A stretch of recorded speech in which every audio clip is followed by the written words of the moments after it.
మూంగ్ దాల్ ఇంకా చనా దాల్ ఫ్రై చేసుకుందామా. ముందుగానే నేను శనగపప్పు నానబెట్టేసి దీన్ని ఒక క్లాత్ మీద వేసి ఆరబెట్టేసుకున్నాను. ఒక 2-3 అవర్స్ నానితే సరిపోతుంది. దీన్ని ఆయిల్లో వేసి ఫ్రై చేసుకోవాలి.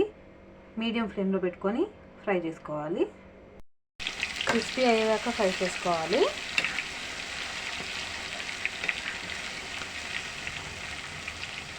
ఫ్రై అయిందో లేదో మనం పప్పు తీసుకొని చూసి తెలిసిపోతుంది. ఇలా పైకి వచ్చేస్తుందండి పప్పు ఫ్రై అయిపోతే. తీసేసుకుందాం. ఇందులో ఉప్పు కారం యాడ్ చేసుకోవాలి.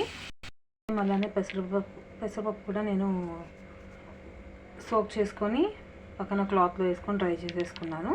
ఇది కూడా సేమ్ 2-3 అవర్స్ నానబెడితే సరిపోతుంది. దీన్ని కూడా సేమ్ మీడియం ఫ్లేమ్లో ఫ్రై చేసుకోవాలి. మీడియం ఫ్లేమ్లో ఇది కూడా సేమ్ పైకి పప్పు నూనెలో పైకి తేలుతుందండి. తేలినప్పుడు తీసేసుకోవడమే.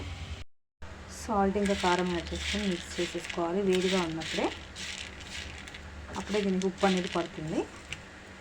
మిక్స్ చేసేసుకొని ఒక ఎయిర్ టైట్ కంటైనర్లో పెట్టుకొని ఎప్పుడు కావాలంటే అప్పుడు తింటే బాగుంటుంది. ఇలా ఫ్రై అయిన మూంగ్ దాల్లో నేను సాల్ట్ యాడ్ చేసుకుంటున్నాను.